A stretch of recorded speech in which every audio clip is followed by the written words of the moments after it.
Hello, everybody. Welcome to English for Airline again. Before we get started, first of all, I have to apologize that my camera is kind of broken, so you might not be able to see me this week, but I promise that I am fixing it now, so don't be panic. This week you will hear only just my voice. As mentioned in the very first week, the first half of this class we will focus on the ground services, which is already done, and the score of our midterm will be announced soon. So then the second half of the class we will have a look at onboard services. Then with no further ado, let's get started.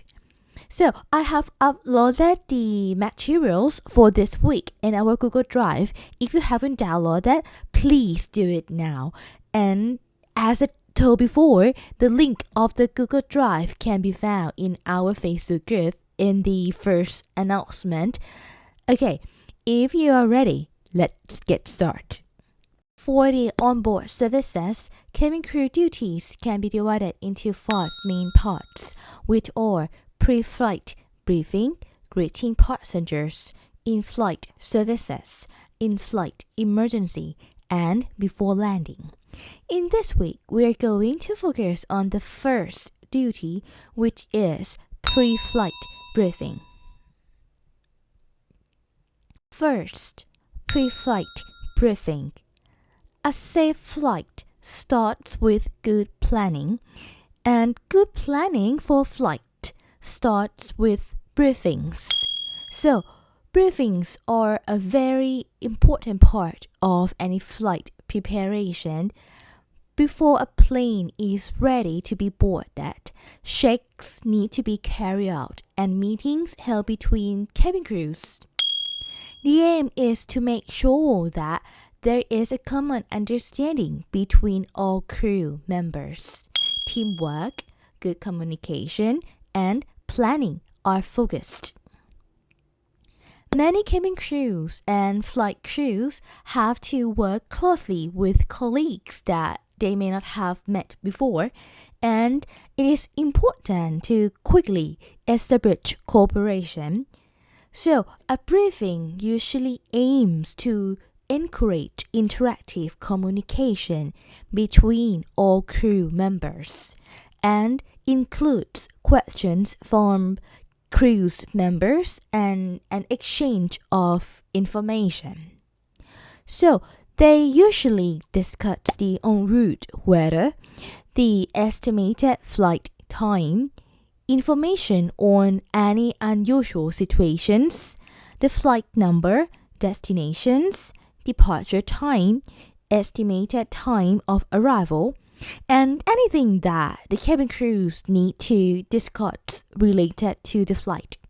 For example, special cargo or flight crew meals, etc.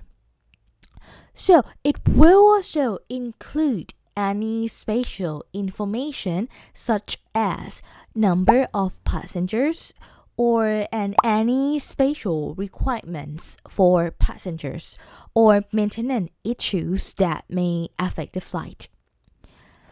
So when the cabin crew members board the aircraft, they go to their assigned stations, their assigned door. So in flight there are 8 doors in that, so they go to that doors. So after stowing away their baggage, they do an emergency equipment check at their crew station.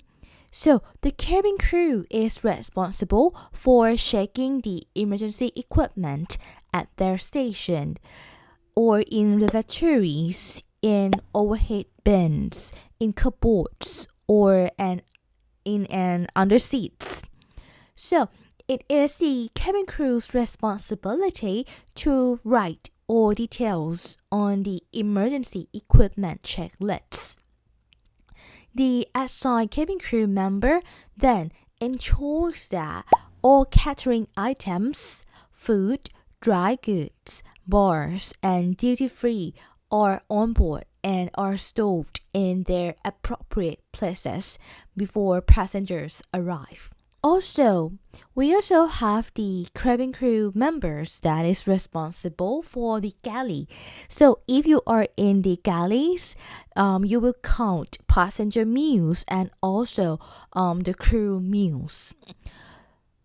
So in page 85, you can see the basic requirements for pre-flight briefing. So first of all, they will check for the crew check. So the crew will be checked for health requirements. So they will be checked whether they are strong enough. They appear without any sickness that to be able to be on board. And also, cabin crew will be checked whether they provide the passport or not, which is really important for the international flights.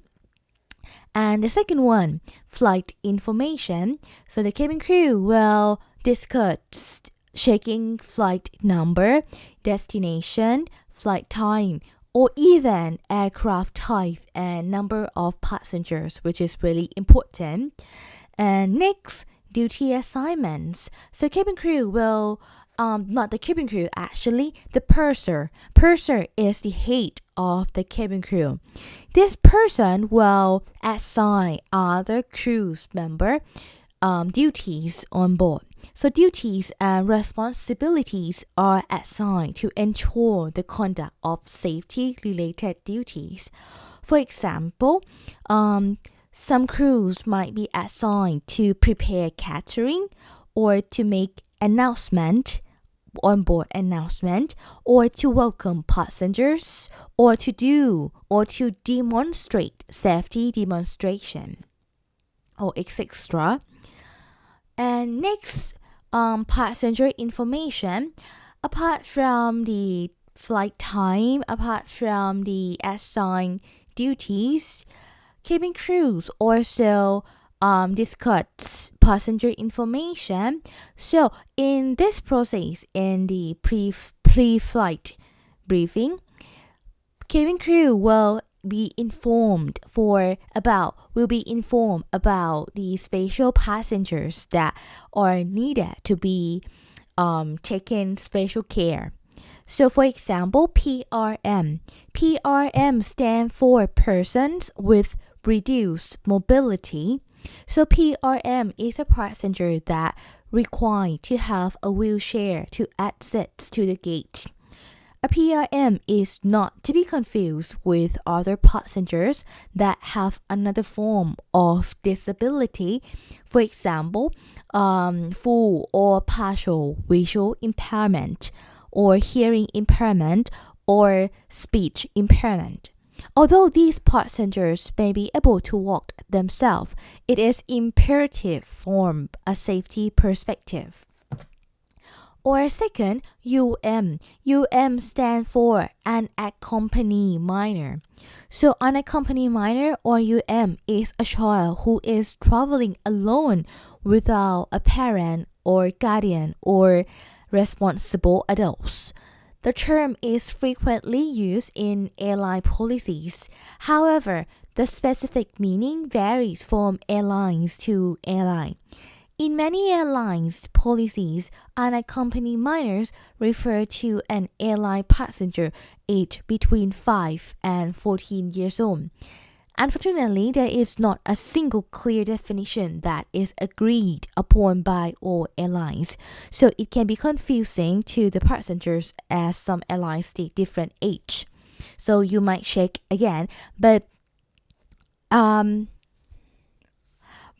what I would like to say is that when you check in some airlines, the information might be different, but at least know that UM stands for an accompanied minor, a child who is traveling alone without parent, guardian, or responsible adult, which normally age between 5 and 14 years old. And next is young passengers, or YP. So YP is a passengers that age around like 12 to 15 years old. So young passengers is a passengers that traveling alone, that not accompanied by a person of at least 16 years old of age. And the last one is infant, which is, I think, familiar for you guys. Infant is the passengers that age between 0 to 24 months. So, after checking the passenger information, cabin crew also brief about the emergency equipment check, check the emergency equipment, and catering check. So catering check is a check for food on board. And next, the last one is service equipment check, which is check for the services that provide on board, such as blanket, comfort kits, or headphones, or newspaper, etc. And that's all for today's chapter. Next, I would like you to do the exercise in page 86 to 89. So, exercise 1 to 3, you can check the answer keys when you finish. The answer keys will be uploaded in our Google Drive this Saturday. And exercise 4, instructions, is already mentioned in the page 89. If you have any questions, feel free to comment down below. I will come to answer it. And thank you so much for today, and hope my camera is getting back next week. And see you guys. Oh, feel free to watch this video clip multiple times, as many times as you want. Okay? So see you guys next week. Bye.